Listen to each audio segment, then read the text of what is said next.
Jean-Luc Laglaise pour le MoDem. Merci Monsieur le Président, Madame la rapporteure, chers collègues.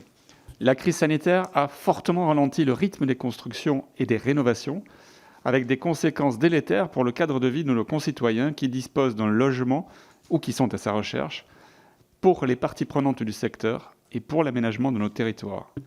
Car le logement est une politique publique à la croisée de l'économie, du développement durable et de la cohésion sociale.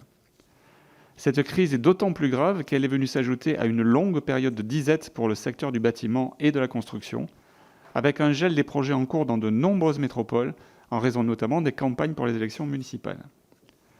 Dans ce contexte, il apparaît essentiel de relancer ce secteur dans les meilleurs délais, sans quoi, à une crise sanitaire, économique et sociale, s'ajoutera une crise globale du logement dans les mois et années à venir. Pour ce faire, il faut à notre sens agir sur 3 volets. Le premier est celui de la rénovation énergétique des bâtiments. La conjoncture actuelle doit nous encourager à nous saisir véritablement de ce serpent de mer de nos politiques publiques afin d'engager une rénovation massive des bâtiments sur tout le territoire. N'oublions pas que ce secteur représente 45% des consommations énergétiques nationales et peut représenter une manne importante d'emplois, de croissance et d'innovation en tout genre. Par ailleurs, afin qu'il soit véritablement efficace, nous souhaitons que ce chantier de la rénovation s'inscrive dans un cadre plus large de transition environnementale et numérique du secteur du bâtiment et de la construction, et de dématérialisation des procédures d'urbanisme. Le plan France Relance prévoit à cet égard des moyens importants en faveur de la rénovation énergétique des bâtiments privés, publics et tertiaires, notamment à travers le dispositif MaPrimeRénov'.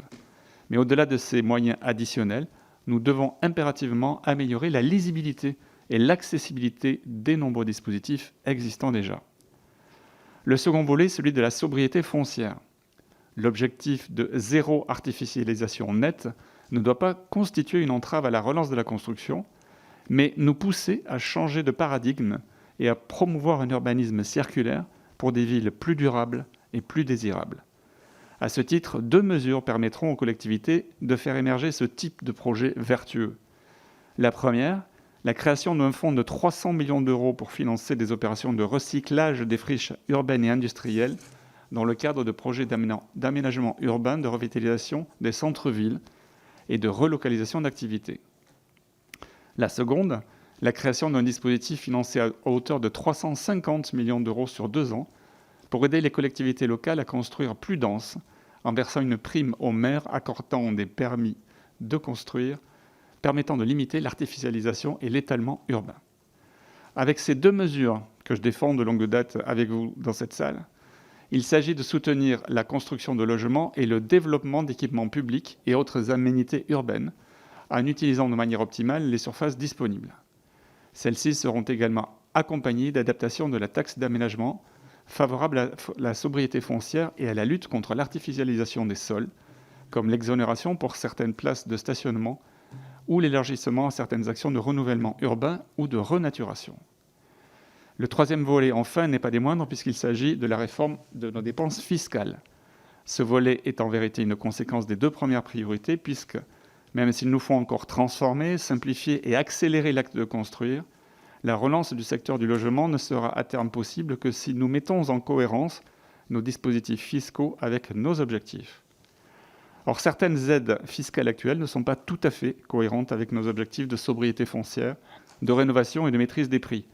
C'est notamment ce que j'avais souligné l'année dernière dans mon rapport au Premier ministre sur la maîtrise des coûts du foncier dans les opérations de construction, avec des zonages liés à nos politiques du logement insuffisamment pertinents et trop éloignés des réalités de nos territoires, avec une fiscalité encourageant la rétention du foncier, ou encore avec des dispositifs contribuant parfois au renchérissement du prix de logement de nos concitoyens. Il devient donc urgent de mettre l'ensemble de ces sujets sur la table et d'ouvrir la nécessaire réforme de la fiscalité du logement. Merci, Monsieur le Président. Merci.